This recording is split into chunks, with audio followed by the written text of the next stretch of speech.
the trashy pulp novels of the world have anything to offer? Are bestsellers all they're hyped up to be?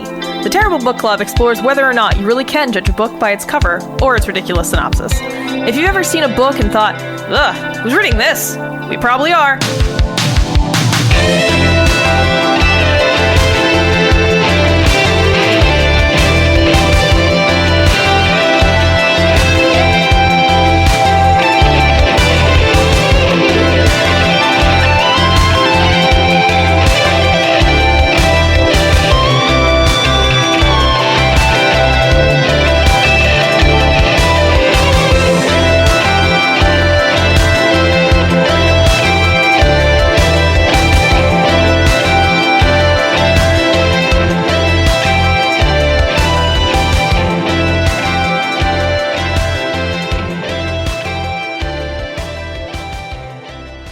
Hi, I'm Ken.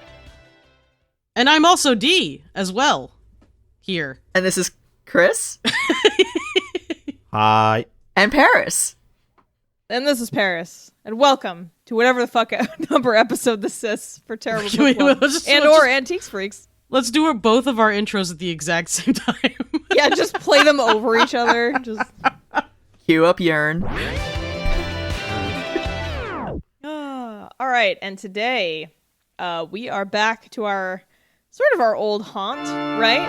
Right, Ken? Our terrible antique book freaks. Yes. We are freakily antiquing some Sherlock Holmes, due to the clamoring of the masses after we ran out of the knack. No more Carnacki, so we went right to the source, right to the Holmes, the lock. After we're so many today. years of reading Sherlock Holmes knockoffs, we finally found a Sherlock Holmes story that is as bonkers as the knockoffs. Ooh. Yeah, I would say this is actually worse than many Carnacki stories. That is intense, Ooh. D. That is intense. I know D is the one who found this in the mines. Yes, Dee is the one who went into the audiobook mines and found the Sherlock Holmes story and then immediately came home and demanded we read it on air. Yeah, I literally, my whole process was, I'm going to read Sherlock Holmes, but I work 8 hours a day, but I have headphones, so I'm going to audiobooks, but I'm not going to pay for them. So I go on YouTube, and it's like literally just the bad ones. So I was like, I'm gonna read all of the stuff he wrote after he stopped wanting to write Sherlock Holmes. Wait, was he just doing this for a paycheck, or like? What Yes, was the deal? this is Sherlock Holmes post getting killed off and then coming back again. Because this story was originally published in the Strand magazine in March of 1923, when Sir Arthur Conan Doyle was really overwriting mysteries and way more into investigating the very real phenomenon of actual fairies. Oh my god, that's right. He was. Oh, I forgot about the fairies. God. Oh, that episode of Antiques Freaks is so good, listeners. If you haven't listened to what was it, the Cottingley fairies? What was it called? The Cottingley Fairy Hoax episode from Antiques Freaks. Cottingley Fairy Hoax. I mean, like, Sir Arthur Conan Doyle was like, yes, I believe that these pictures of fairies taped to popsicle sticks clearly real. Definitely fairy. It can't be anything but real. Yeah. Listen, just because the children involved have an artistic bent and also one of them has a day job at a photography studio doesn't mean they could have possibly faked these photographs. There's nothing fake about this. It's real as hell. Definitely real. Wow, I forgot he was into that. Yeah, so I guess because he was so obsessed with fairies being real, his writing really suffered for it, and we are going to read you what that suffering wrought this day. The we're gonna Adventure of the enjoy- Creeping Man! Yes, the adventure, Oh, adventure of so the Creeping much. Man. we're already getting into the Carnacki area. I mean, this is the Carnacki area. This is the original. The spring from which all knacks have What do you mean? carned. This is just a man who's creeping. This is going to be an easy one-and-done mystery. Funnily enough, this Look, particular there he Sherlock is. Holmes story was published after the Carnacki stories were published. Oh my god, is this like an Ouroboros of fucking lock and knacks? It's like a Sherlock sandwich where it starts with Sherlock and then there's a Carnack in the middle and then it ends with Sherlock. Oof. I mean, I gotta say, The Adventure of the Creeping Man doesn't give me any sort of scary feeling. It just sounds like like a sex offender in the bushes or something. It doesn't really. I mean, I find And that pretty scary, but You stumble correctly into why I selected it for my first experience. Okay, well, I mean, I was like, it sounds like he found a prowler. yeah, I mean, like, okay, on a scale of like 1 to people in a fucking horse costume, like, where are we on the scale? we'll What level find should I out. should I Hey, be what's prepared weird about a for? person in a horse costume? I was gonna ask, like, did you mean two people in a horse costume fucking, or just you added an expletive there for fun? No, she's talking about furries. referencing. Yeah, I was referencing the Carnacki story where there was somebody in a horse costume. I know, I forgot that, and for a second I thought you were talking about two people in a horse costume trying to have sex. Oh no, which Chris forgot the invisible horse. We have to seems re-record confusing. it. Chris, I can't believe that your brain is so desperate to escape that it's just erasing Carnacki memories. I can't believe you guys are so desperate to find a logical explanation for the horse that was clearly invisible that you I'm the invented only a one man here in a with horse Carnacki costume. tattooed onto my body. That's Okay? true. That's Because he right, that needs it did to happen. remember, like in Memento. Listeners, that did It's got happen. memento disease. Yeah, that is real. That is real as shit. Don't question my Carnacki faith. All right, well, Chris, since you are the most sworn to the knack of us all, perhaps you can begin this tale.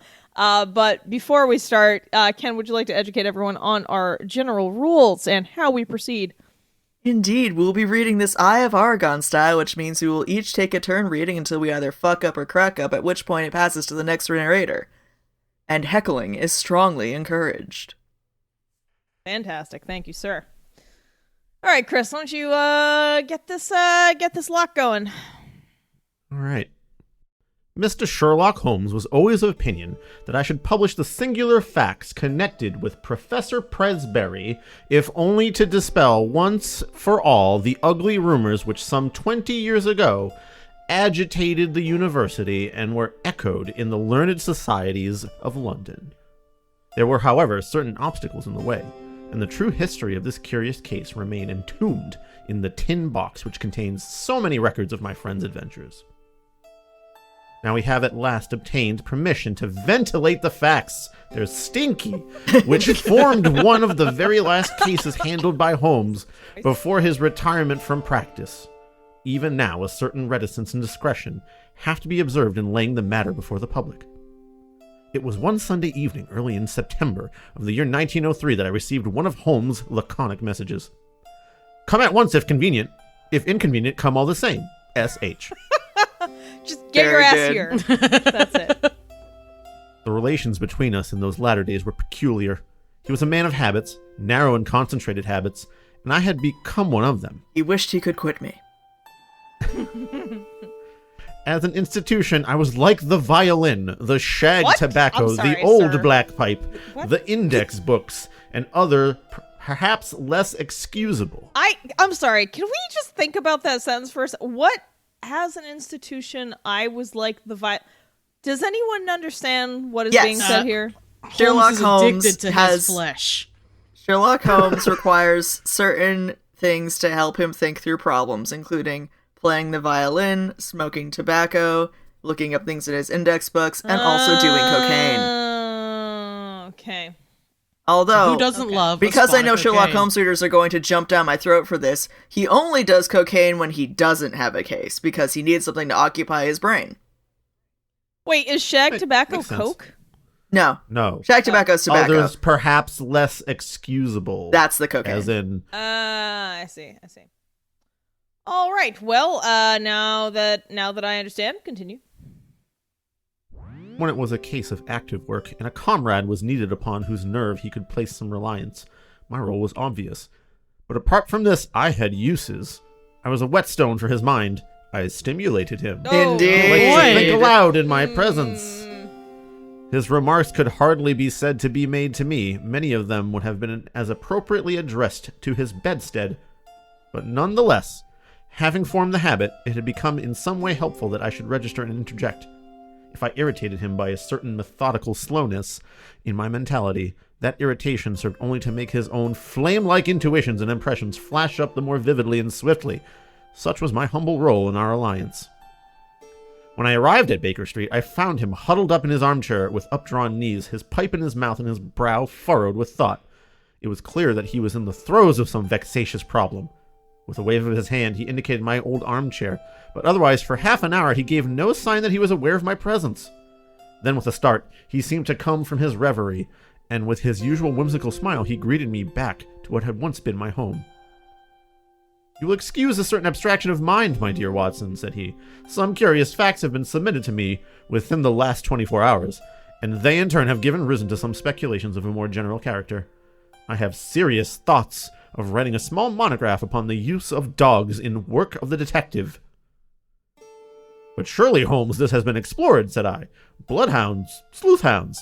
No, Watson, that side of the matter is of course obvious, but there is another which is far more subtle. You may recollect that in the case which you, in your sensational way, coupled with the copper beeches, I was able, by watching the mind of the child, to form a deduction as to criminal habits of the very smug and respectable father. Yes, I remember it well. My line of thoughts about dogs is analogous. A dog reflects the family life. Whoever saw a frisky dog in a gloomy family, or a sad dog in a happy one? Snarling people have snarling dogs. Dangerous people have dangerous ones. And their passing moods may reflect the passing moods of others.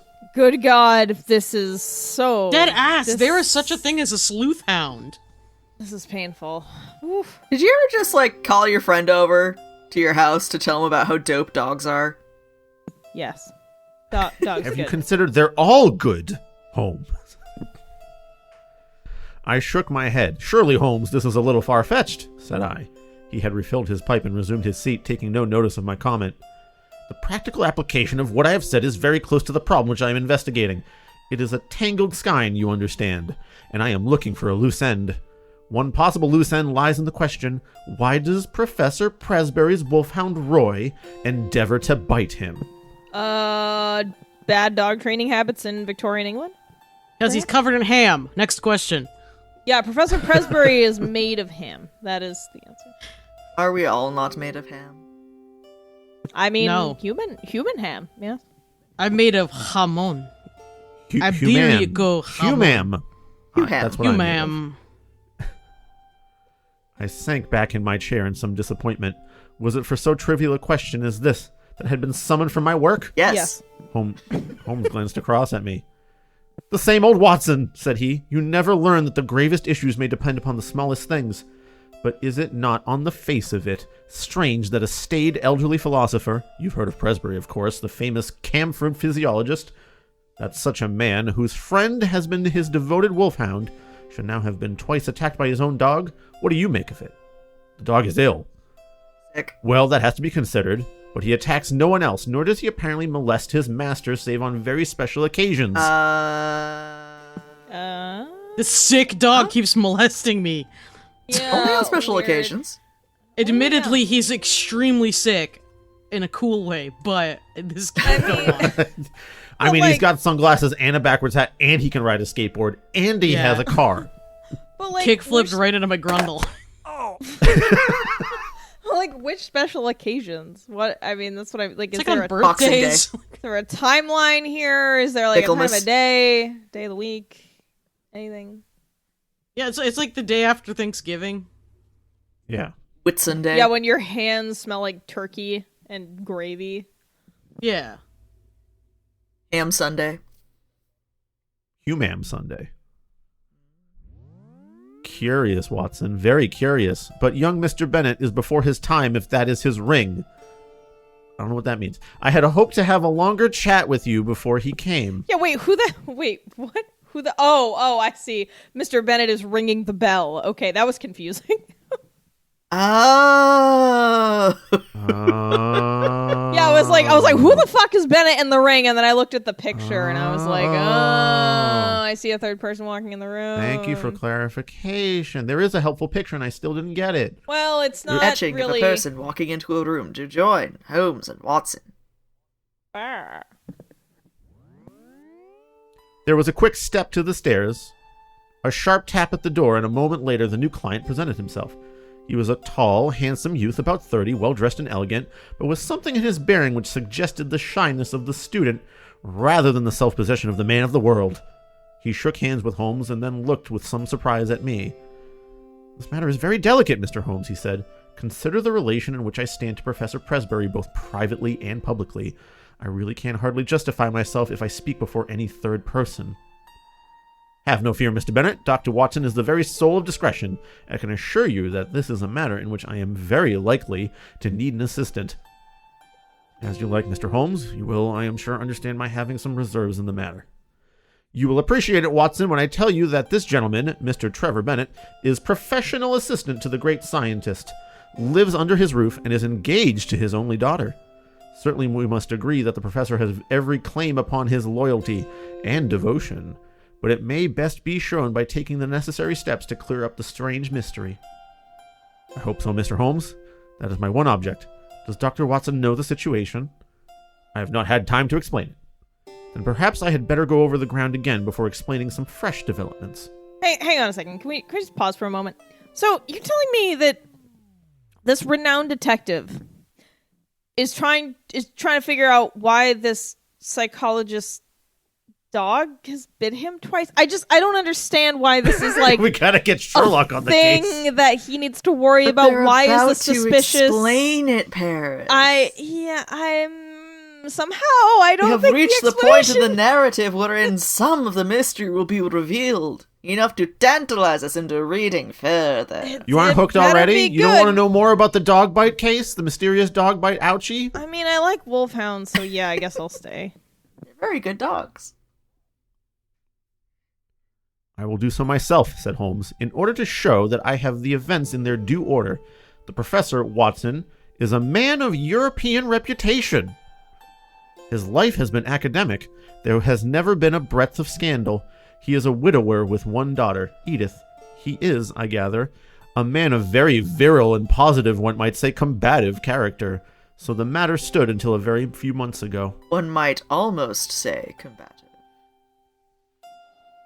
Then the current of his life was broken. He is 61 years of age, but he became engaged to the daughter of Professor Murphy, his colleague. Professor Morphy! Mighty Morpheus! Oh my it's god, Morbin it does time. say Morphe. Professor Morbius! I'm sorry, that's a trip up right there, because my brain was like, it can't be Morphe. That's stupid.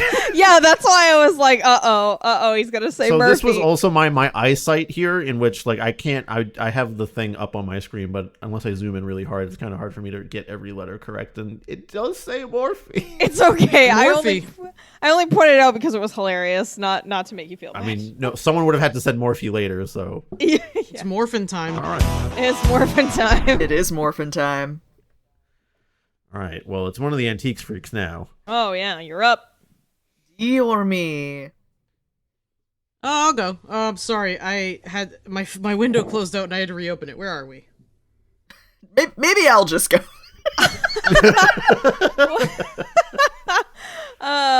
We're at his colleague in the chair of comparative. We are at then the current of his life was broken. Then the current of his life was broken. He is 61 years of age, but he became engaged to the daughter of Professor Morbius, his colleague in the chair of comparative anatomy. It was not, as I understand, the reasoned courting of an elderly man, but rather the passionate frenzy of youth, for no one could have shown himself a more devoted lover. Why do you know that? This is Why gross. do you know? Yeah, Why do you know about that? I don't like any part of that. The lady, Alice Morphy, was a very perfect girl, both in mind and body, so that there was every excuse for the professor's infatuation. None the less, it did not meet with full approval in his own family. We thought it rather excessive, said our visitor. Exactly. Excessive and a little violent and unnatural. What? Professor Presbury was rich, however. I don't understand how... I think they're pissed off that Dad's down bad. Yeah. Like, he's a devoted lover, and, like, they're super happy, but it was violent and unnatural? Like, which one is it, yo? Like, please. They just don't like to... I think they don't like to see their elderly father down bad. I mean... They're like, man, no man this age should be down bad this hard. Holy shit. The elderly's still gonna get it, you know? Oh my god, he's twerking on the wall, everybody. Come on, please help. This is violent. Professor Morbius, no! Professor Presbury was rich, however, and there was no objection upon the part of the father. The daughter, however, had other views, and there were already several candidates for her hand, who, if they were less eligible from a worldly point of view, were at least more of an age. The girl seemed to like the professor in spite of his eccentricities. It was only age which stood in the way. About this time, a little mystery suddenly clouded the normal routine of the professor's life. He did what he had never done before. Slept with men. Oh, wow, okay. He left home and gave no indication where he was going. Oh, man, you ever fall in love with a bitch and then just leave your whole town? Yeah, it's totally. fun. I get it. I also just don't understand how That's he was every like... pop punk band ever. I don't know. I'm still confused about how he could be a devoted lover if the daughter is, like, kind of fine with him, but, like, not super stoked. I don't know. This is just not really painting a cohesive picture. They really should have left it at he was rich. I think it not being a cohesive picture is part of the mystery. Because everyone is baffled as to why any of this relationship is happening. He left home and gave no indication where he was going. He was away a fortnight, and he did the fortnight dance and returned, looking rather travel-worn. And flossing. Dabbing on everybody. He did the L dance. He made no allusion to where he had been, although he was usually the frankest of men, despite being named Professor Presbury. Yes, Professor's his first name. That's everyone knows that. When you become a professor, they change your first name to Professor. Yes. Yeah, it's Professor. It chanced, however, that our client here, Mr. Bennett, received a letter from a fellow student in Prague. Yes, that's all one word here. Who said that he was glad to have seen Professor Presbury there, although he had not been able to talk to him. Which is creepy on the student's part. Yeah, it's weird that he's like, hey, I saw him from afar, actually. Yeah, I was watching him the Send a whole whole ass time. letter to you about it too in the 1800s. Yeah, it was so fucking sick when I looked at him. Anyway, It's just 19th century For the misconnections. What internet. is this? it was We literally were both just in a the student bushes. going He like, was in the other bushes, and I thought, Yeah. have you seen him? Let him know. I saw Presbury. He was looking fucking tight. What, friends? No, I don't know him. Anyway, I hope for you the enjoyed internet. this. I hope you enjoyed this letter.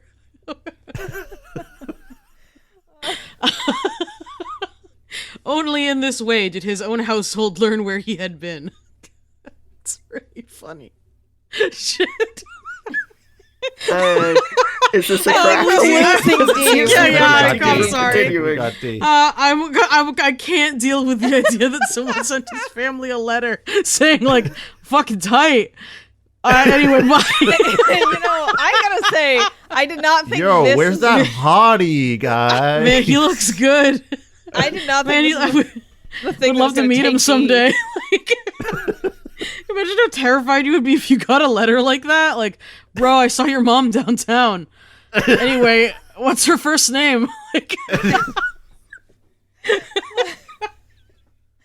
oh boy. Like, and also that would stick in your mind enough that you would be like, yeah, let me, like, find his fucking family address and write a whole ass letter about Yeah. it and pay to mail it in, like, 1903 Yeah, how did or they get the whatever. address? Like, what the fuck?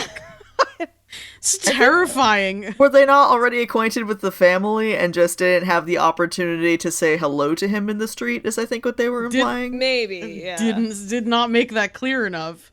All right, well, I guess, Dee, since you've been thwarted by this, this stalking letter, I will continue. Now comes the point.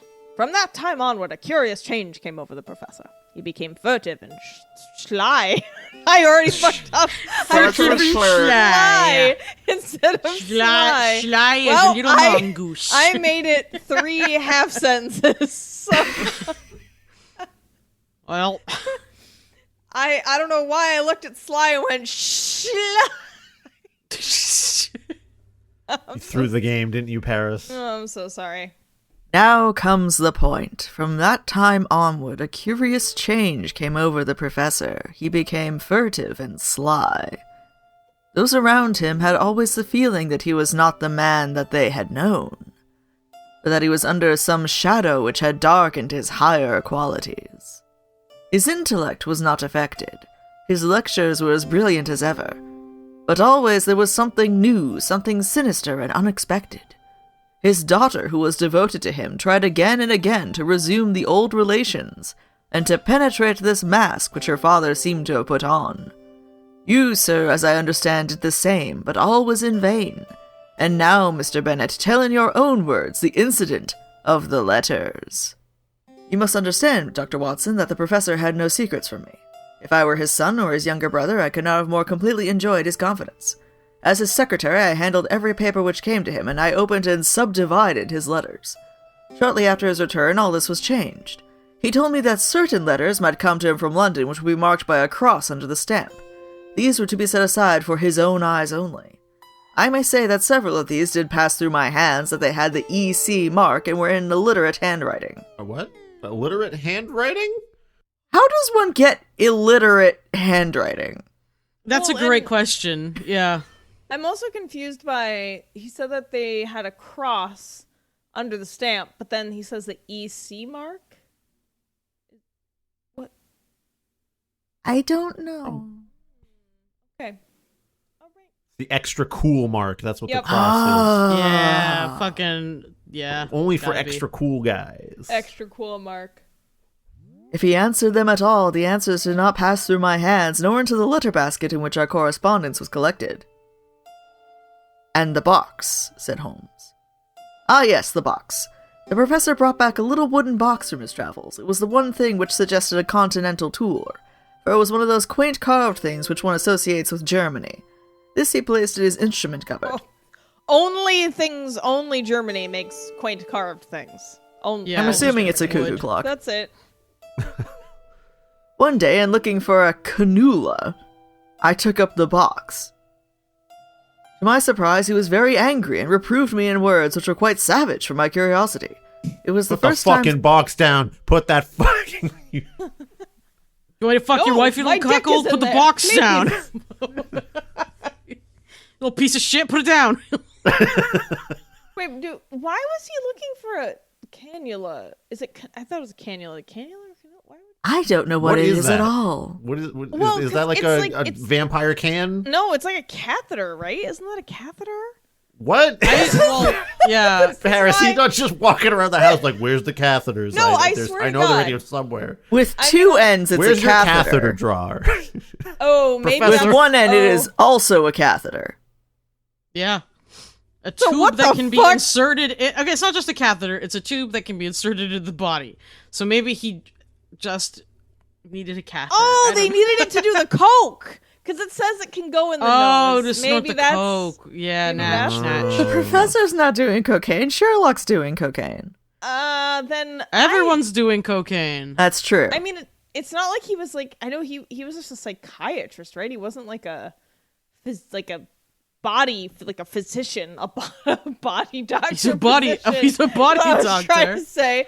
That's weird. What was that? What's that about? No explanation. Okay, all right. It was the first time such a thing had happened, and I was deeply hurt.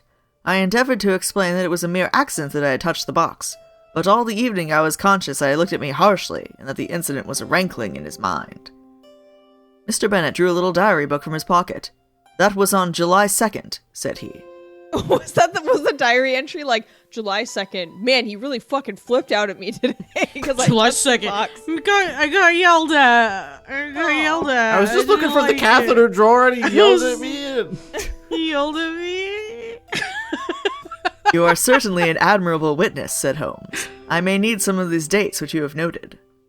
I learned method, among other things, from my great Wonderful. teacher. I've done over there? problems. I have done method learn. Dark past. From the time that I observed abnormality in his behavior, I felt that it was my duty to study his case. Thus I have it here that it was on that very day, July 2D, that Roy attacked the professor as he came from his study into the hall. Roy Again- is the wolfhound, I assume. Again, on July 11th, there was a scene of that Roy's same just sort. a guy.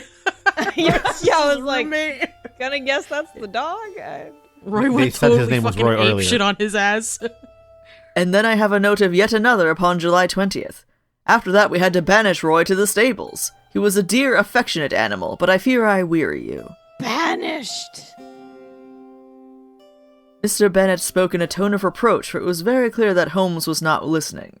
His face was rigid, and his eyes gazed abstractedly at the ceiling. With an effort, he Based recovered Holmes. himself. Singular, most singular, he murmured. These details were new to me, Mr. Bennet. I think we have now fairly gone over the old ground, have we not? But you spoke of some fresh developments. The pleasant, open face of our visitor clouded over, shadowed by some grim remembrance. What I speak of occurred the night before last, said he. I was lying awake about 2 a.m. when I was aware of a dull, muffled sound coming from the passage. I opened my door and peeped out. I should explain that the professor sleeps at the end of the passage. The date being, said Holmes. Nope, asked Holmes. Fuck. Well, Oh, back to you. Well, okay. Back to you in the studio, Chris. I know. I'm just getting myself ready here. Back to Chris in our Dorchester warm studio with the Victorian weather. The date being, asked Holmes. Our visitor was clearly annoyed at so irrelevant an interruption. I have said, sir, that it was the night before last, that is, September 4th. Holmes nodded and smiled. Pray continue, said he. He sleeps at the end of the passage, and would have to pass my door in order to reach the staircase. It was a really terrifying experience, Mr. Holmes. I think that I am as strong-nerved as my neighbors, but I was shaken by what I saw. The passage was dark, save that one window halfway along it through a patch of light. I could see that something was coming along the passage, something dark and crouching. Then suddenly it emerged into the light, and I saw that it was he. He was crawling, Mr. Holmes, crawling and making pig noises. He was not quite on his hands and knees. I should rather say on his hands and feet, with his face sunk between his hands. Okay. Yet he seemed to move with ease. I was so paralyzed by the sight that it was not until he had reached my door that I was able to step forward and ask if I could assist him. His answer was extraordinary. He said, "Fuck you, no." He sprang up, spat out some atrocious word at me, "Fuck you, no," and hurried on past me and down the staircase. what is the atrocious word? Now I got, Piss. like... I don't know. What would Like, be an you just, like- atrocious Victorian swear? I'm not sure. Said just like, bastard. bitch. Yes. I waited about for an hour, but he did not come back.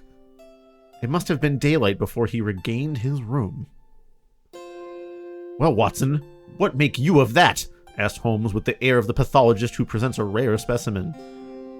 "Lumbago, possibly. I have known a severe attack make a man walk in just such a way, and nothing would be more trying to the temper." What is lumbago? Does anyone know? It is a lower back pain. Yeah. I mean, It was lumbar. like... it was like a made-up, like... disease. It could have, so it's like, it's kind of like saying someone had the dropsy, where it could have been like 97 different things, I see. but it was yeah. like, I think most frequently related to like hip and back arthritis. Correct, yes. Okay. Thank you. Good, Watson. You always keep us flat-footed on the ground, but we can hardly accept lumbago, since he was able to stand erect in a moment. "He was never in better health," said Bennet. "In fact, he is stronger than I have known him for years. But there are the facts, Mr. Holmes. It is not a case in which we can consult the police, because they would laugh at us and say, 'So what?' And yet we are utterly at our wits' end as You're to like, what to do." Sorry that your friend ran up to you and called you a bitch and scampered away on all fours. Like, what do you want us to do about it? It's not fucking illegal to not like you, "Please, sir." Mr. Policeman, help me." He yelled at me twice. And we feel in some strange way that we are drifting towards disaster. Edith, Miss Presbury feels as I do, that we cannot wait passively any longer. Jesus, let the dude run around on all fours. Who Yeah, cares? like, why is this such a big deal? He's fucking having an emotional breakdown because the man's just scampering. Yeah, like, it's kind of weird, but, like, I wouldn't go calling a detective about it. Like, this is just a lot. Like if you like, I love the idea that like if I was visiting Ken and he saw me do the thing that I sometimes do when I go up the stairs on all fours, and he's like shaking and sweating, and he's like, "Officer, please, officer, please." Help me Or he's solve like- this mystery. Ken's I like, think your friend is just stupid. I believe you have a stupid friend. Fucking scampering! I swear to God. or Ken is like, I have to call Paris and Chris. They have to get them on this case. What? Yeah, come on, we need help. It is certainly a very curious and suggestive case. What do you think, Watson? Speaking as a medical man, said I, it appears to be a case for an alienist. Early yeah, Calling the psychologist. aliens. It's like a therapist. Wait, what's an alien? A therapist? Or What was that, Ken? An early psychologist. Before psychology was a real thing. The old gentleman's cerebral processes were disturbed by the love affair. He made a journey abroad in the hope of breaking himself of the passion. His letters in the box may be connected with some other private transaction, a loan perhaps, or share certificates, which are in the box. That doesn't make any fucking sense. And the wolfhound no doubt disapproved of the financial bargain. No, Watson, there is more in it than this. Now I can only suggest... What Sherlock Holmes was about to suggest will never be known, for at this moment the door opened and a young lady was shown into the room. As she appeared, Mr. Bennet sprang up with a cry and ran forward with his hands out to meet those which she had herself outstretched. "Edith, dear, nothing the matter, I hope? I felt I must follow you. Oh, Jack, I have been so dreadfully frightened. He was walking around on all fours again. It is awful to be there alone." "Mr. Holmes, this is the young lady I spoke of. This is my fiancée." We were gradually coming to that conclusion, were we not, Watson? Holmes answered with a smile. "I take it, Miss Presbury, that there is some fresh development in the case, and that you thought we should know?" Our new visitor, a bright, handsome girl of a conventional English type, smiled back at Holmes as she seated herself beside Mr. Bennet. Wow, love these rich descriptions of characters. Just so good. She sure was. She was British. wicked normie. Next. She was regular. Next. When I found Mr. Bennet had left his hotel, I thought I should probably find him here. Of course, he had told me that he would consult you, but, oh, Mr. Holmes, can you do nothing for my poor father? "I have hopes, Miss Presbury, but the case is still obscure. Perhaps what you have to say may throw some fresh light upon it." "It was last night, Mr. Holmes. He had been very strange all day. I am sure that there are times when he has no recollection of what he does. He lives in a strange dream. Yesterday was such a day. It was not my father with whom I lived. His outward shell was there, but it was not really he. Tell me what happened." "I was awakened in the night by the dog barking most furiously. Poor Roy, he is chained now near the stable. I may say that I always sleep with my door locked, for as Mr. Bennet will tell you, we all have a feeling of impending danger. My room is on the second floor. It happened that the blind was up in my window, and there was a bright moonlight outside. As I lay with my eyes fixed upon the square of light, listening to the frenzied barkings of the dog, I was amazed to see my father's face looking in at me." Was he on a ladder? Is my first question. Genuinely very scary to picture. Yeah, it is pretty terrifying. I would not. I'm on the second floor right now, and I just glanced at my window and tried to imagine, like, what if my dad was just glaring at me? Yeah, I would not be I'd stoked. freak the fuck out. Yeah, that's pretty unfortunate. I would not want that. That's the real horror of this, is just thinking about your dad watching you through a window he shouldn't be able to get to. "Mr. Holmes, I nearly died of surprise and horror. There it was pressed against the window pane, and one hand seemed to be raised as if to push up the window. If that window had opened, I think I should have gone mad. It was no delusion, Mr. Holmes. Don't deceive yourself by It's just thinking your dad. so." Chill out. It's like, let me in. I got locked Father. out. The front door is locked. I probably lost my fucking keys. relax. I dare say it was 20 seconds or so that I lay paralyzed and watching the face. Open the fucking door.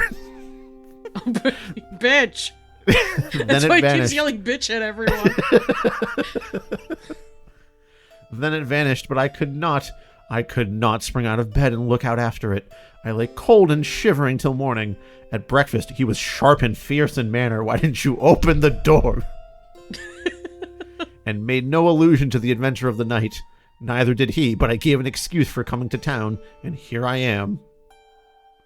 Holmes looked thoroughly surprised at Miss Presbury's narrative. Just let him in! My dear young lady, you say that your room is on the second floor. Is there a long ladder in the garden? Right. No, first Mr. question. Holmes. No, I didn't. That is- No, I didn't even think of that. I went to a detective and I didn't even look for a ladder. Shut up, Holmes. The lad. Oh, it's the lad. I mean, that was my first question. Do you Wow, have a you're so fucking brilliant, ladder? Mr. Holmes. It's what a fucking genius. No, Mr. Holmes, that is the amazing part of it. There is no possible way of reaching the window. Wait. And yet he... I'm pretty sure ladders exist, and they could reach the window. There's I don't gotta know. be No, a ladder. there's no ladder here, so there's no ladder anywhere. There's no ladder. No Ladders are fake as fuck. Ladders are a government Welcome to your first conspiracy. lesson.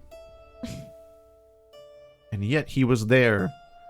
The date being September 5th, said Holmes. That certainly complicates matters. It was the young lady's turn to look surprised. This is the second time that you have alluded to the date, Mr. Holmes, said Bennet. Is it possible that it has any bearing upon the case? It is possible, very possible, and yet I have not my full material at present. Possibly you are thinking of the connection between insanity and phases of the moon. No, I assure you, it was quite different line of thought. What are you, stupid? The moon? Get out of here. Stupid bitch, you idiot, you dumb shit. God, I hate you. Possibly you can leave your notebook with me, and I will check the dates. Now I think, Watson, that our line of action is perfectly clear. This young lady has informed us, and I have the greatest confidence in her intuition that her father remembers little or nothing which occurs upon certain dates. We will therefore call upon him as if he had given us an appointment made upon such a date. He will put it down to his own lack of memory. Thus we will open our campaign by having a good close view of him. That is excellent, said Mr. Bennet. I warn you, however, that the professor is irascible and violent at times. Holmes smiled. There are reasons why we should come at once, very cogent reasons if my theories hold good. Tomorrow, Mr. Bennet, will certainly see us in Camford. There is, if I remember right, an inn called the Checkers, which the port... where the port? Whoops. Yeah, there's a Rally's, too. We'll get some delicious burgers. The Dave and Buster's. Hey man, I like Dave and Buster's when it's not full of people. I like playing skee ball. I'm sorry. Never said you should. I'll see myself I just said that Holmes and Watson would be psyched to have a Dave and Buster's. That's all. No, Dave and Buster's fucking rules. They got that Lost World game. Oh, so cool. I really didn't think I was gonna like it because I was like, well, it's like a place where like regular people go, and then I went and I was like, oh, it's actually fun. I don't know why I thought the games would be The bad. way you said that. This is a place for fucking normies. normies. I'm not going to Dave and Buster's. Well, I mean, I guess because like I don't know, all the commercials made it look really bad, but then one of my friends took me once when it was like half price games night, and I was like, oh, this is also worth it at half price. I wouldn't go at full price. Yeah, the commercials do make it look like an adult, like Chuck E. Cheese. Yeah, I mean, it kind Which of it's better than, it's kind of that, but it's like cleaner for one. Yeah. And Yeah. and they have some banger games. Yeah, agreed. Yeah, so my advertisement here for Dave and Buster's, worth the half price night, not the Yeah, full hey price. Dave and Buster's, we're gonna be editing this right the fuck out if you don't give us some dosh, alright? Come on. Yeah, it's going to be on like the Dave and Buster coins or whatever. Yeah. Shit, I beat down. Sorry. Let's see. Tomorrow, Mr. Bennet, will certainly see us in Camford. There is, if I remember right, an inn called the Checkers, where the port used to be above mediocrity, and the linen was above reproach. I think, Watson, Wow. that our Stunning nobody review. cummed in it. Red count on those sheets. Mwah.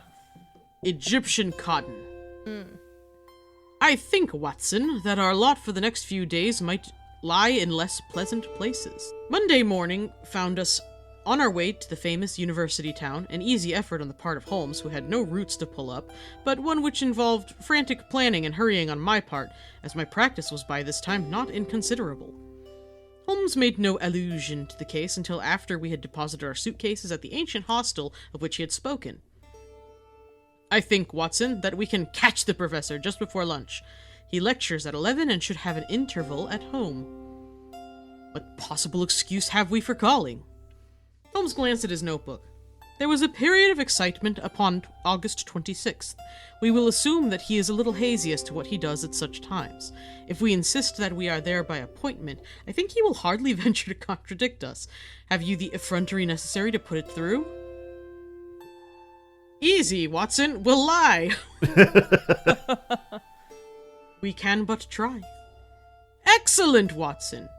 Compound of the busy bee and Excelsior. What the fuck does that mean? What? There is no context given for why he said that at that moment. He's just a big Spider-Man fan. We can but try, the motto of the firm. A friendly native will surely guide us. Oh, he's having a stroke. What the fuck? Alright, alright, compound of the busy bee and Excelsior. Is this like a compound? Like they're gonna mix up some weird powders like called busy bee and Excelsior? Like, is this an intersection of two streets? Like the compound, like Busy Bee Road and Excelsior Street? What is this? Hold on, I'm Googling it. Alright, the internet. Tell us. Okay, nope, it's just, it is literally referenced as Sherlock's motto in The Creeping Man. What does that even mean? Very good, he made this part up. Fantastic. Ah, yes, the motto, compound of the busy bee and Excelsior. Everyone will know what I mean by that. Anyway, back to these fairies. Yeah. Oh my god, that's what was happening. He was like researching fairy shit, and he was like, alright, I gotta fill word count. Let's just put some nonsense in here. Compound I need to hit me up. I need to hit up some of that fairy dust. What would be a compound of the busy bee and Excelsior? Would it be like, I don't know, like drugs? Or would it be some kind of herbal thing? It's like thing? when you pour 5-hour energy into honey. Yeah, that sounds right. That actually sounds like the truth. I think I'm gonna go with that. Busy bee Such Excelsior. A one. Sorry. Such a one on the back of a smart hansom swept us past a row of ancient colleges and, finally turning into a tree-lined drive, pulled up at the door of a charming house, girt round with lawns and covered with purple wisteria. Several misspellings. Yeah, this is intense. I don't know what it means to be girt round. Girt, like girdled? Like girded? Yeah. Yeah, like girded. Surrounded. As if by a girdle. Professor Presbury was certainly surrounded with every sign not only of comfort, but of luxury. Even as we pulled up, a grizzled head appeared at the front window, and we were aware of a pair of keen eyes from under shaggy brows which surveyed us through large horn glasses. I was really unsure if it was the dog or the man at that point. Yeah, they put glasses on the dog. That's fine. A moment later, we were actually in his sanctum, and the mysterious scientist, whose vagaries had brought us from London, was standing before us. There was certainly no sign of eccentricity either in his manner or appearance, for he was a portly, large-featured man, grave, tall, and frock-coated, with the dignity of bearing which a lecturer needs. His eyes were his most remarkable feature, keen, observant, and clever to the verge of cunning. He looked at our cards. "Pray, sit down, gentlemen. What can I do for you?" Mr. Holmes smiled amiably. "It was the question which I was about to put to you, Professor."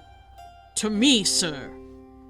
"Possibly there is some mistake. I heard through a second person that Professor Presbury of Camford had need of my services." "Oh, indeed." It seemed to me there was a malicious sparkle in the intense gray eyes. "You heard that, did you? May I ask the name of your informant?" "I am sorry, Professor, but the matter was rather confidential. If I had made a mistake, there is no harm done. I can only express my regret."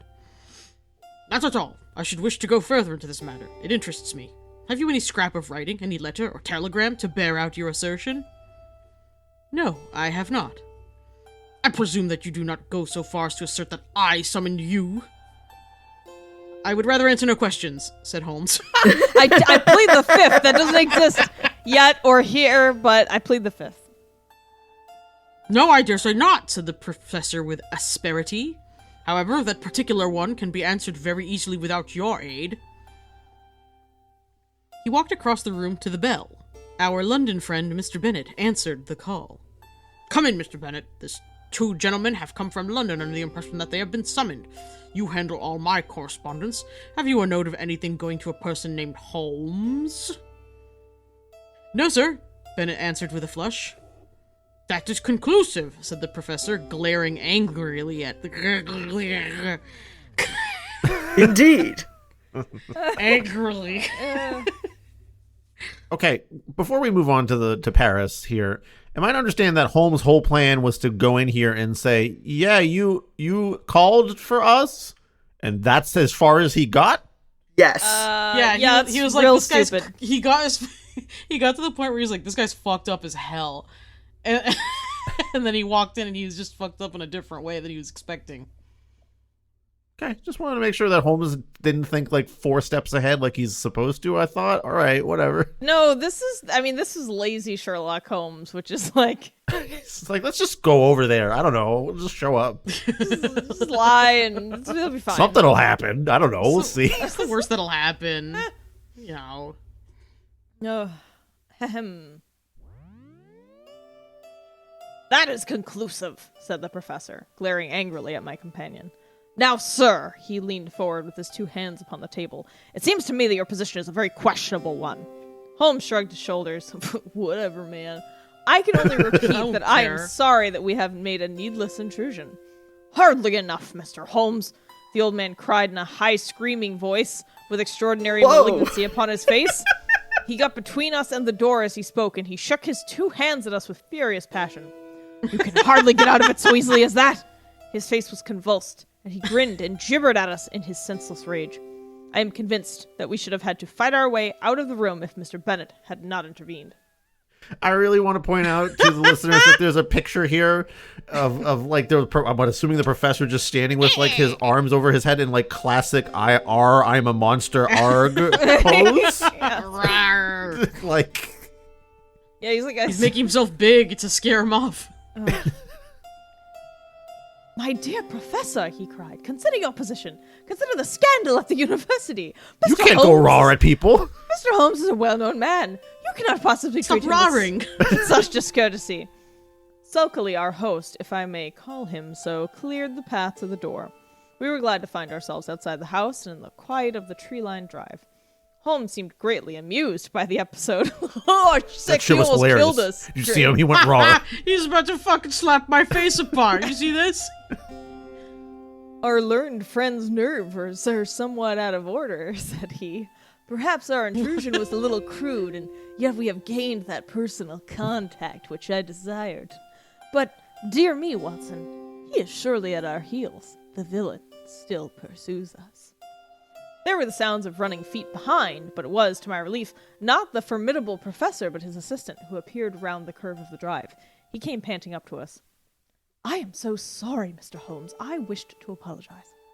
My dear sir, there is no need. It is all in the way of professional experience. Why is Sherlock Holmes trying to seduce this young man?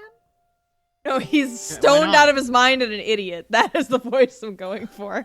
Oh, He's okay, fucking because feeling the it vibe. sounds like he wants to fuck. I mean, I feel Yeah, like that he's kind of goes feeling the along vibe. with that vibe, yeah. I have never seen him in a more dangerous mood, but he grows more sinister.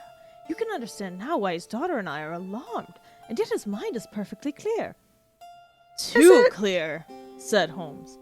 That was my miscalculation. It is evident We have that to get him high. his memory is much more reliable than I had thought. By the way, can we, before we go, see the window of Miss Presbury's room? That's quite the request. I want to see if she left any panties out. Yeah, really. Oh! Mr. Bennet pushed his way through some shrubs, and we had a view of the side of the house. Fantastic. It is there, the second on the left. Dear me, it seems hardly accessible, and yet you will observe that there is a creeper below and a water pipe above, which gives some Oh, he's footholds. playing Minecraft. Wow, delightful. I could not climb it myself, said Mr. Bennet. Very likely. It would certainly be a dangerous exploit for any normal man. There was one other thing I wish to tell you, Mr. Holmes. I have the address of the man in London to whom the professor writes. He seems to have written this morning, and I got it from his blotting paper. It is an ignoble position for a trusted secretary, but what else can I do? Yeah, what else could you possibly do when, I don't know, this guy's just kind of an asshole and his dog bites him sometimes? Like, ooh, it's such a mystery to, like, forsake your solemn oaths or whatever. Yeah, it kind of just seems like he's just a dickhead, as far as I can tell. Yeah, basically. We've cracked the case, Watson. Yeah. He's a dickhead. He's a piece of shit. Holmes glanced at the paper and put it into his pocket. Dorak, a curious name. Slavonic, I imagine. Well, it is an important link in the chain. We return to London this afternoon, Mr. Bennet. I see no good purpose to be served by our remaining. We cannot arrest the professor because he has done no crime, nor can we place him under constraint, for he cannot be proved to be mad. No action is as yet possible. But what on earth are we to do? A little patience, Mr. Bennet. Life finds a way. Things will soon develop. Unless I am mistaken, next Tuesday may mark a crisis. Certainly, we shall be in Camford on that day. Meanwhile, the general position is undeniably unpleasant, and if Miss Presbury can prolong her visit, that is easy. Then let her stay till we can assure her that all danger is past. Meanwhile, let him have his way and do not cross him. So long as he is in a good humor, all is well. There he is, said Bennet in a startled whisper. Looking between the branches, oh right, we're still huddled in a shrub together. I forgot.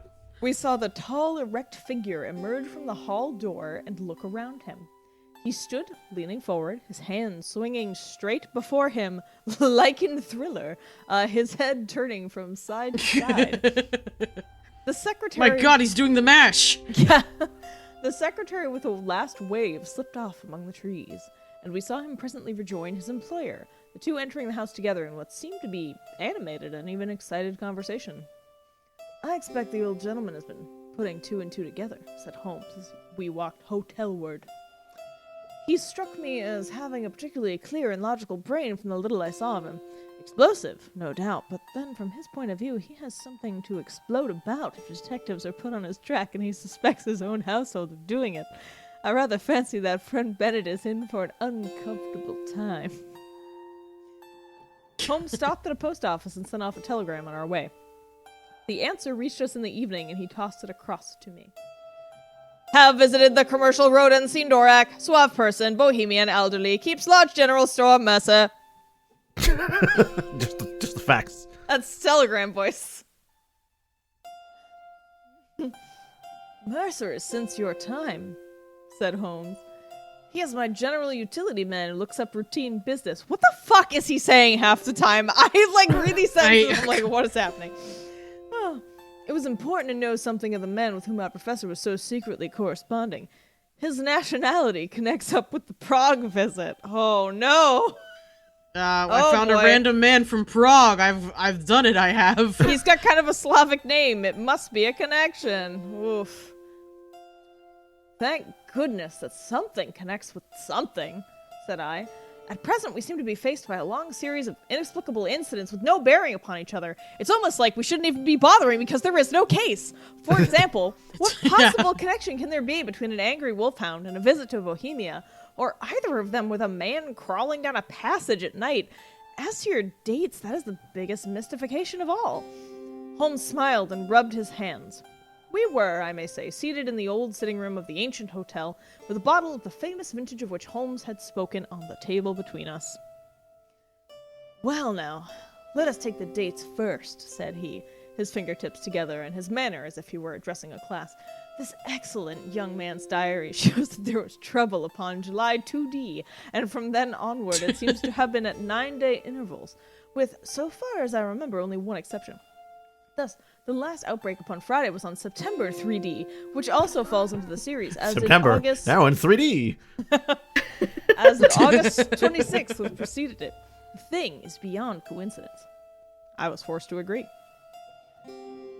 Let us then form the provisional theory that every 9 days the professor takes some strong drug, which has a passing but highly poisonous effect. His naturally violent nature is intensified by it. He learned to take this drug while he was in Prague, and is now supplied with it by a Bohemian intermediary in London. This all hangs together, Watson, and now we gotta get some too. But I'm gonna go get fucking zooted, my man. Let's go. But the dog, the face at the window, the creeping man in the passage, well, the case, Holmes? The case we were doing? Focus. We've made a beginning. I should not expect any fresh developments until next Tuesday. In the meantime, we can only keep in touch with friend Bennett and enjoy the amenities of this charming town. In the morning, Mr. Bennett slipped around to bring us the latest report. As Holmes had imagined, times had not been easy with him. Without exactly accusing him of being responsible for our presence, the professor had been very rough and rude in his speech, and evidently felt some strong grievance. This morning he was quite himself again, however, and had delivered his usual brilliant lecture to a crowded class. Apart from his queer fits, said Bennett, he was actually more energy and vitality than I can ever remember, nor was his brain ever clearer. But it's never the man whom we have known. I don't think you have anything to fear now for a week at least, Holmes answered. I'm a busy man, and Dr. Watson has his patients to attend to. Let us agree that we meet here at this hour next Tuesday, and I should be surprised if before we leave you again we are not able to explain, even if we cannot perhaps put an end to your troubles. Meanwhile, keep us posted on what occurs. I saw nothing of my friend for the next few days, but on the following Monday evening I had a short note asking me to meet him next day at the train. Just the train. Pick a train, the train. From what he told me as we traveled up to Camford, all was well. The peace of the professor's house had been unruffled, and his own conduct perfectly normal. This also was the report which was given us by Mr. Bennett himself when he called upon us that evening at our old quarters in the Chequers. He heard from his London correspondent today. There was a letter and there was a small packet, each with a cross under the stamp, which warned me not to touch them. There has been nothing else. That may prove quite enough, said Holmes grimly.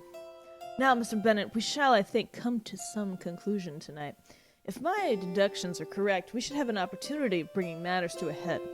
In order to do so, it is necessary for me to be totally blazed and to hold the professor under observation.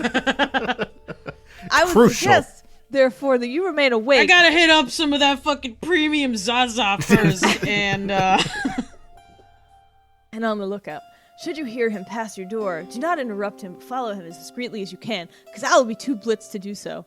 Dr. Watson and I will not be far off. By the way, where's the key to that little box of which you spoke? I want those drugs in there. Yeah, I'm gonna He's got the everything stinkiest in there. Upon his watch chain. I fancy our researches must lie in that direction. At worst, the lock should not be very formidable. Have you any other able-bodied man on the premises? He flex for me?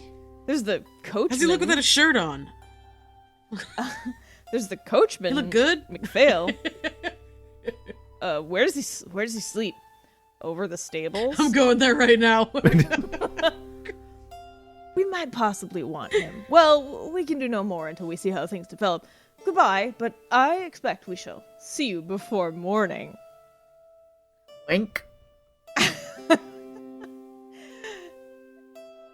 It was nearly midnight before we took our station among some bushes. Once again, we're just hiding in the bushes. We're just back in there. Back in it. Immediately opposite the hall door of the professor. It was a fine night, but chilly, and we were glad of our warm overcoats. There was a breeze, and clouds were scudding across the sky, obscuring from time to time the half-moon. It would have been a dismal vigil, were it not for the expectation and excitement which carried us along, and the really sick weed, and the assurance of my comrade that we had probably reached the end of the strange sequence of events which had engaged our attention. Because Sir Arthur Conan Doyle was frankly sick of writing this at this point and was determined to make it end.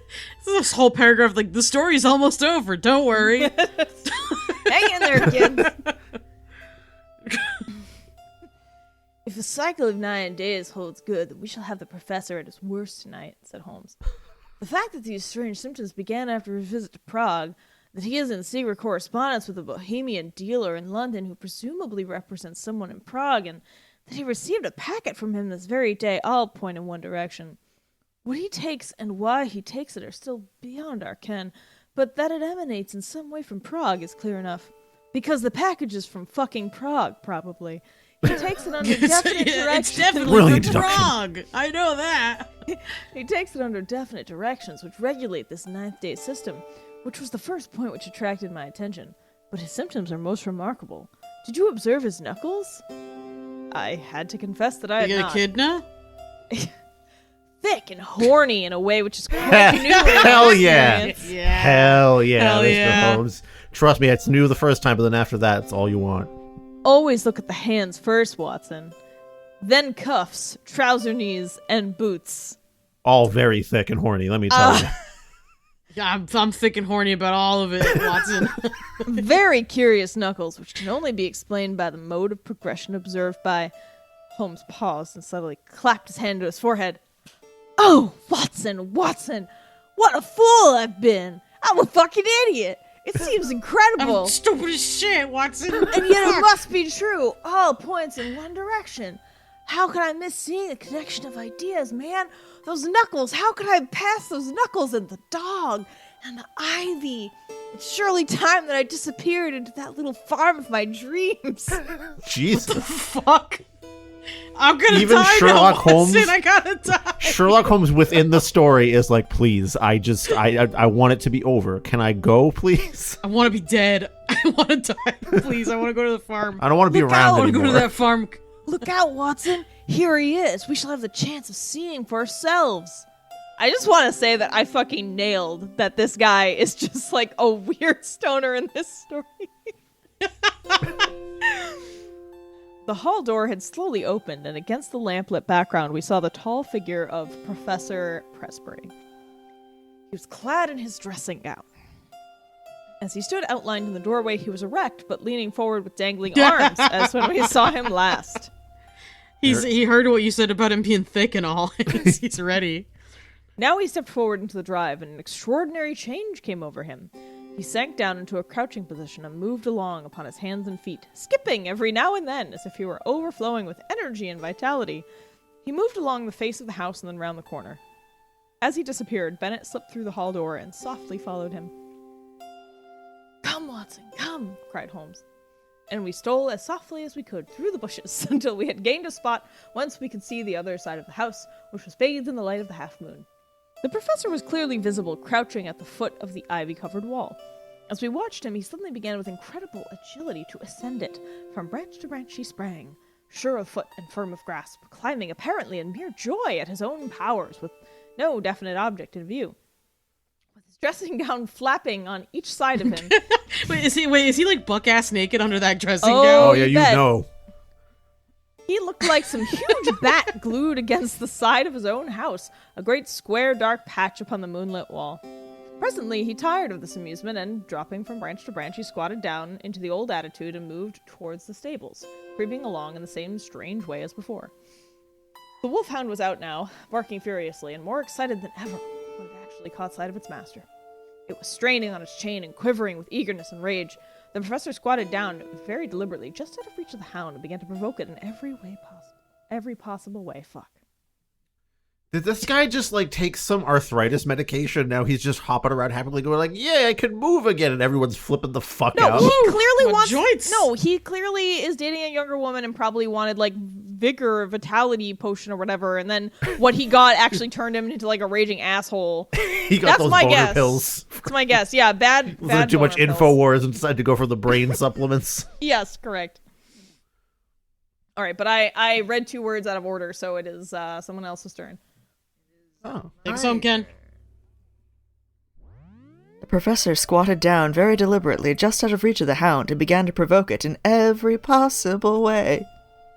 He took handfuls of Wow. pebbles from the drive and threw them in the dog's face, prodded him with a stick which he had picked up, flicked his hands about only a few inches from the gaping mouth, and endeavored in every way to increase the animal's fury, which was already beyond all control. In all our adventures, I do not know that I have ever seen a more strange sight than this impassive and still dignified figure, crouching frog-like upon the ground and goading to a wilder exhibition of passion, the maddened hound, which ramped and raged in front of him by all manner of ingenious and calculated cruelty. Doctor, stop fucking hopping around. I hate it. I'm trying to sleep out here. Knock it off. And then in a moment, Wretch. it happened. It was not the chain that broke, but it was the collar that slipped, for it had been made for a thick-necked Newfoundland. We heard the rattle of falling metal, and the next instant dog and man were rolling on the ground together, the one roaring in rage, the other screaming in a strange shrill falsetto of terror. Okay. It was a very narrow thing for the professor's life. The savage creature had him fairly by the throat, its fangs had bitten deep, and he was senseless before we could reach them and drag the two apart. It might have been a dangerous task for us, but Bennett's voice and presence brought the great wolfhound instantly to reason. The uproar had brought the sleepy and astonished coachman from his room above the stables. "I'm not surprised," said he, shaking his head. "I've seen him at it before. I knew the dog would get to him sooner or later." The peak, coachman, yeah, I figured the dog would kill him. Yeah. Anyway. Yeah, whatever. Going back inside. Also, yeah, I've seen him do it before. I didn't tell anyone. Were you guys, looking into this? Anyway. Wait, what? Wait, no, is this, bad? Anyway. Oh, I'm going back inside. I'm sleepy. The hound was secured, and together we carried the professor up to his room where Bennett, who had a medical degree, helped me to dress his torn throat. Okay. If Bennett has a medical degree, why is he working as a secretary? Yeah, that's a great fucking They question. weren't worth much back then. You can get them all the time. That's like getting a, associate's Walk down to the degree corner back store, then. get a medical degree? Yeah, I don't Yeah. think so. And I think if you could point at a man and go, "That's the leg," they just kind of gave you one. The sharp teeth had passed dangerously near the carotid Carotid. artery. Kakarot. All Well, right. I guess is it D or is it Chris? No, it's me. 'Tis I. It's Chris. The sharp teeth had passed dangerously near the carotid artery, and the hemorrhage was serious. In half an hour, the danger was past. I had given the patient an injection of morphia, so he could morph in time and get the fuck out of here. And he had sunk into deep sleep. Then, and only then, were we able to look at each other and to take stock of the situation. "I think a first-class surgeon should see him," said I, brilliantly and smartly. "For God's sake, no!" cried Bennett. "At present, the scandal is confined to our own household." Yes, Victorian logic. Let people die so no one can know what happened. "It is safe with us. If it gets beyond these walls, it will never stop. People will just keep saying he was climbing around on all fours." Yeah, I don't think that's gonna What's the happen, dude. problem? Just say the dog attacked him. No one would question that. I don't know why this is an issue. Consider his position at the university, his European reputation, the feelings of his daughter. Those Europeans never clamber around on all What the "Quite so," said Holmes. "I think it may be quite possible to keep the matter to ourselves, and also to prevent its recurrence, now that we have a free hand. The key from the watch chain, Mr. Bennett. MacPhail will guard the patient and let us know if there is any change. Let us see what we can find in the professor's mysterious box." There was not much, but there was enough. An empty file, another nearly full, a hypodermic syringe, several letters in a crabbed foreign hand. The marks on the envelopes showed that they were those which had disturbed the routine of the secretary, and each was dated from the Commercial Road and signed A. Dorak. They were mere invoices to say that a fresh bottle was being sent to Professor Presbury, or receipt to acknowledge money. There was one other envelope, however, in a more educated hand and bearing the Austrian stamp with the postmark of Prague.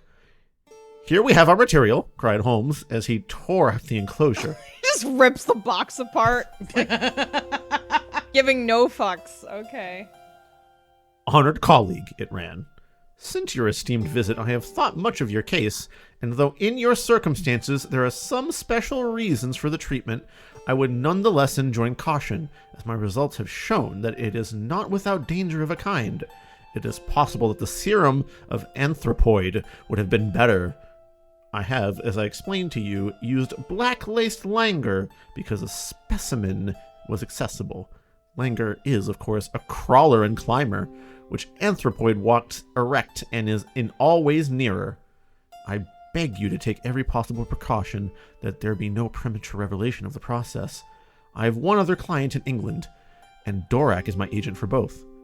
Weekly reports will oblige. Yours with high esteem, H. Lowenstein."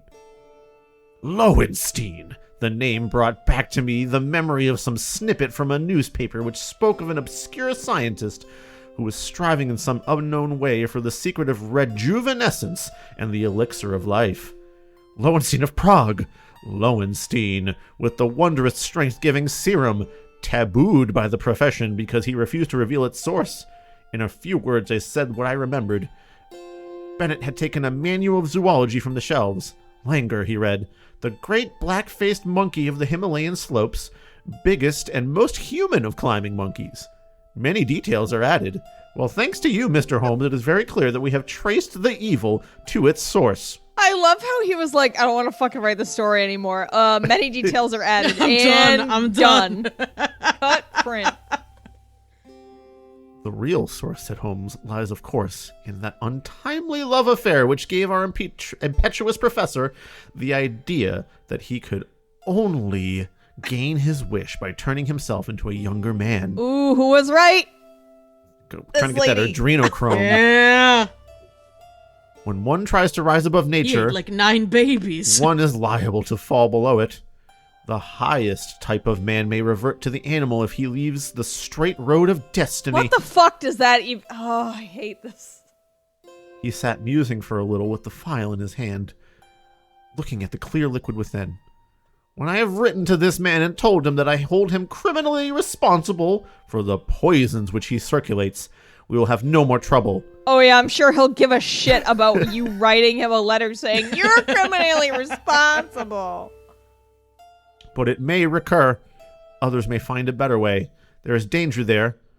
A very real danger to humanity. Consider, Watson, that the material, the sensual, the worldly would all prolong their worthless lives. What the fuck? Jesus Christ. The spiritual would not avoid the call to something higher. It would be the survival of the least fit. Oh, God. What sort of cesspool may not our poor world become? Oof. Suddenly the dreamer disappeared, and Holmes, the man of action, sprang from his chair. I think there is nothing more to be said, Mr. Bennett. The various incidents will now fit themselves easily into the general scheme. The dog, of course, was aware of the change far more quickly than you. His smell would ensure that. It was the monkey, not the professor, whom Roy attacked, just as it was the monkey who teased Roy. Climbing was a joy to the creature, and it was a mere chance, I take it, that the pastime brought him to the young lady's window. There is an early train to town, Watson, but I think we shall just have time for a cup of tea at the Checkers before we catch it. Oh, God. The fucking end. Took Okay. the monkey juice. It was the monkey juice all along. So he got Zazad on monkey drugs to get a boner so hard that he climbed up his own house. And everyone was like, call the cops. Call the cops, this man is taking fucking monkey ketamine. Let's also think about the fact that Holmes is like, this is going to ruin the entire world. No, everyone's gonna have these super long lives. We can't let This these is a monkey juice boner problem. pills get out of here. But he's like, you know, Oh my he's god. like, oh, yeah, everyone's this gonna be literally Infowars brain supplements. but no, he's like, this is such a problem. I'm gonna write a single letter to the perpetrator, and that's all I'm gonna do about it. And then we're just gonna go have tea. See you later. Bye. Bye. Bye. Another case solved. What a terrible I cannot- fucking story. So this story, It's amazing. It's amazing. It spends all of this time, and then the answer is he took monkey drugs because his boner didn't work. I just don't understand. I mean, well, I guess we never really get concrete proof. It seems like I was maybe a little off. It seems like he was actually just looking to either become younger or live longer. But I just... he took monkey boner pills. Yeah, it was specifically for the love. But also, like, did people really... I guess, yeah, it was, 1923. I guess people were still fucking grinding up mummies. So, yeah, that sounds like a stupid thing people would believe. Yeah, we drank the juice of the monkey. Like, yeah, it made me a monkey. It turned me into a monkey. I hit that monkey juice so fucking hard that I decided to try to kill my daughter. So yeah, this is considered one of the worst Sherlock Holmes stories, to the point that Which is crazy to me. Now, Nicholas Meyer in 1974 wrote a Sherlock Holmes novel called The 7% Solution. The Adventure of the Creeping Man was one of the ones he claimed was a forgery. No, this is too stupid. Really? The novel opens with Watson saying, "Yeah, I think these four were made the fuck up. Anyway, here's a real story." Spoiler alert: the 7% solution isn't any better. Oh god, yeah, that was real bad. I mean, I also just don't understand why. Yeah, why any of it, right? It's like, why would they be like, we need because Sherlock Holmes on Doyle's the publisher case. needs to get paid, is why. He needs fairy money. Gotta This get- man get so needs paid. His fairy investigations money. are expensive. He's gonna take those little girls out to tea, right, and be like, "You're my not one even. link They didn't to get any money. fairyland." They didn't get shit. They got to borrow some photography equipment. Oh, That's all I they guess in fucking my- got out of it. That's too bad. All right, well, now we've learned that if your grandpa's just climbing the walls and going raw at you, he's probably just on some monkey juice, boner juice things. It's just some monkey boner pills, and it's fine. probably You don't fine. have to call the cops about it. Just let him do his thing. It's fine. He's probably watching InfoWars, which you probably should intervene with. But Yeah. Probably intervene with that, yes. All right. Well, that was certainly a trip. Thanks for having us here. I'm glad to have infected you guys with this cognito hazard. Great. I mean, that Awesome. wasn't even that. There was nothing redeeming about that. I think that the solution is the redemption. Next up, the adventure of the Sussex Vampire! I love the resolution so much. I don't know, man. So much. I feel like we have done problems. Yeah. I feel like maybe we have done problems. I feel like that's true. Well, make sure you all don't have problems. Dark past. Yeah. Stay away from the monkey juice. Don't have done problems. Stay away. Don't drink watch monkey juice for your InfoWars. boner. Don't drink monkey juice. Stay away. And listen to Terrible Book Club. And listen to Terrible Book Club. Yeah, and listen to Antiques Freaks. I don't know. I forget where this is going to be and when, so... It'll be on the whatever. internet somewhere for sure. Yeah, yeah. Yeah, you'll find it. It'll find you. It'll be looking in your second story window. Yeah, we'll be- high on monkey drugs. That's where you'll find Terrible Book Club. Outside your window at night on the second floor. Outside your window where it shouldn't be, high as fuck on monkey ketamine. Help, let us in. We locked ourselves out. We took too many monkey drugs. Just please let us in. I'm in an M hole. Help me. I'm just beat a detective to death. All right. Goodbye. Good night. Goodbye. Hey everyone, thanks again for joining us on another crossover episode of Terrible Book Club and Antiques Freaks for the Terrible Antique Book Freaks. You should check out the Antiques Freaks at any fine purveyor of podcasts of also the fine variety, because that's what the Antiques Freaks are, very fine indeed. Okay, while we're here, let's thank our patrons for supporting us. Our patrons like Greg, Veronica, Will, D, Jared, Arant, Senior, Jakub, Lycoris, Elliot, Kieran, Martin, Luchek, Miri, Yanka, David, Anya, Patricia, Tommy Wizo, haha, Donnie, Connor, Beast with the Least, Scott, Robin, Laxtodes, Of the Void, The Taco Eating Unicorn, Last Man on Earth 01, Hobbyboy 93, Funny Robot with Antennas, Harry 7, Renee R, Emmy, and our newest patrons, Joy Use, and the Ugly One who joined us over our recording break. Thank you for joining support of the show here. Bye, everybody. Thank you for listening to another episode of Terrible Book Club. Terrible Book Club is an independent podcast produced by your hosts, Paris and Chris. Sound design and audio editing by Chris, with sound effects and music by Epidemic Sound and sometimes also Chris. Our theme song is Kiss by Yearn, which is, you guessed it, actually also Chris. You can find more of his soothing synthy sounds on Bandcamp at yearn.bandcamp.com. Do you want us to review a book of your choice on the show? Do you want access to some extra audio-visual weirdness? If so, become a patron at patreon.com/terriblebookclub. If you'd like to send us a one-time tip instead, you can do that at ko-fi.com/terriblebookclub. You can also support TBC for free by sharing the show on social media, following our accounts on YouTube, Twitter, Instagram, Facebook, or Goodreads, telling your friends about your favorite episode, or by leaving a review on Apple Podcasts, Podchaser, or anywhere else on the internet. To send us book recommendations or your adorable pet photos, send an email to terriblebookclub@gmail.com.